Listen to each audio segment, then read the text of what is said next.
Tops the Triceratops. This is Dude Face's newest engine.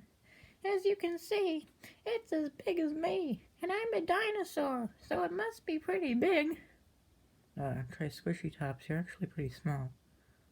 Okay, but it's still pretty big. Yeah, true. It may look like a spaceship, but as Try Squishy Tops said, this is indeed my latest engine. This is a 12x12, and yeah, that's the piston. And while editing this video, it occurred to me that I should probably show you the other side of this piston. It's 2 layers of plates, or 3 depending on how you want to look at it. And this gear here is holding this axle on. It holds nice and tight. I saw this trick on some guy's blog, I think, and it only works with these gears with 4 pinholes. And there's the inside of the cylinder, and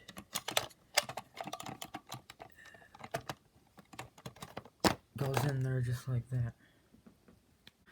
I built the cylinder walls with 2x bricks because I am completely out of 1x bricks from all my other engines.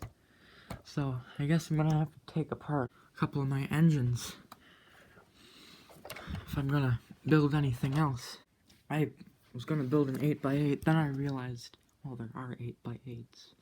So I decided to build a 10x10, but then I thought, I can go a bit bigger, so 12x12, how's that? Not quite as big as the 36x36 from Spud Studios, I think it was, but it's pretty big. My reasoning for building it so funny was, since the cylinder is so big, it seemed like the easy thing to do would be to just make the cylinder the base, and the reason the bottom is open and the top is sealed off is this piston is kind of heavy.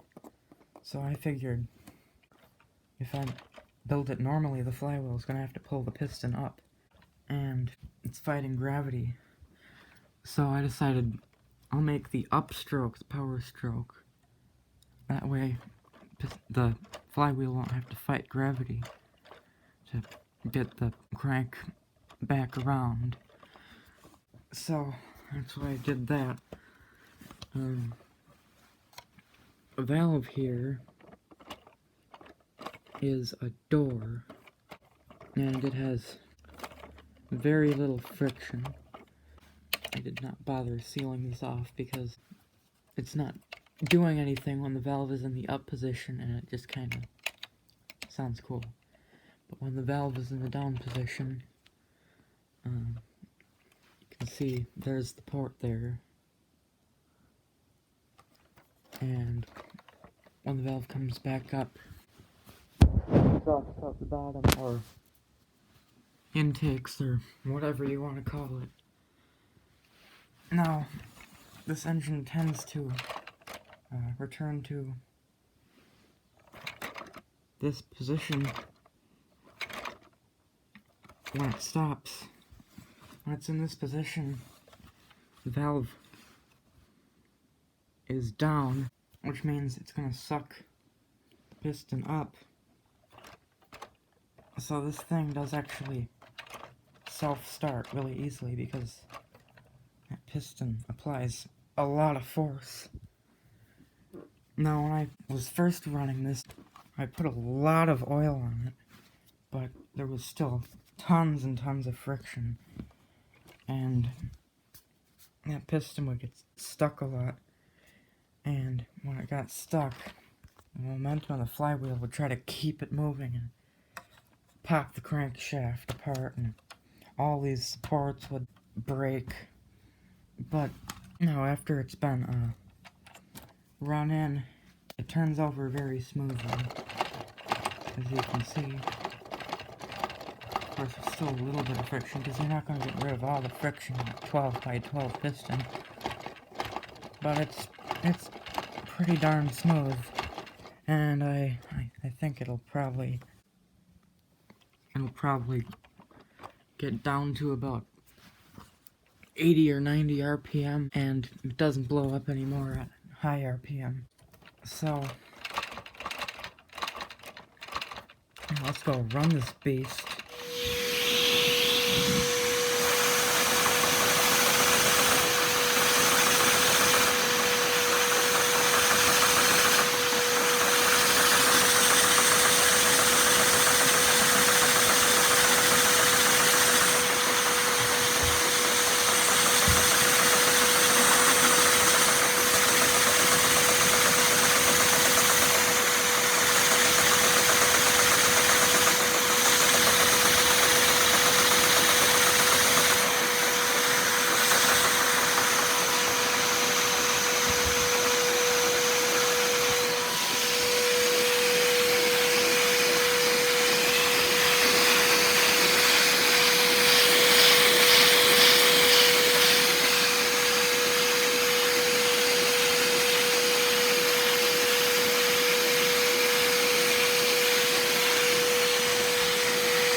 Try top speed without this because this hole doesn't quite cover up this part here.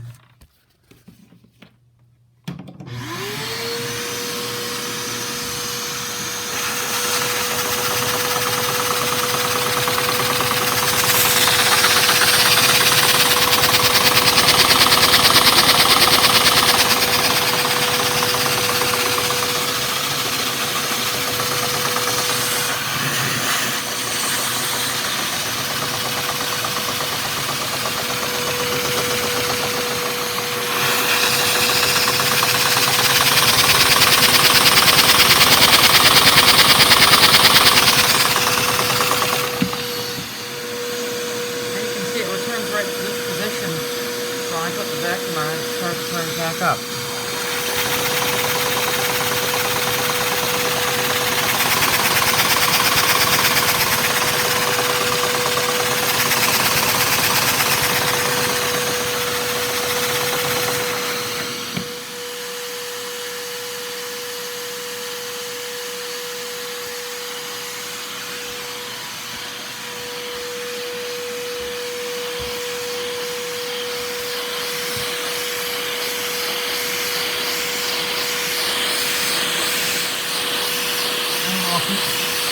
You can't see that, but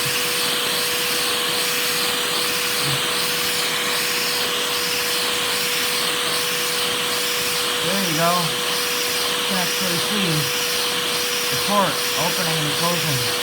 Those white studs there, those are inside the port.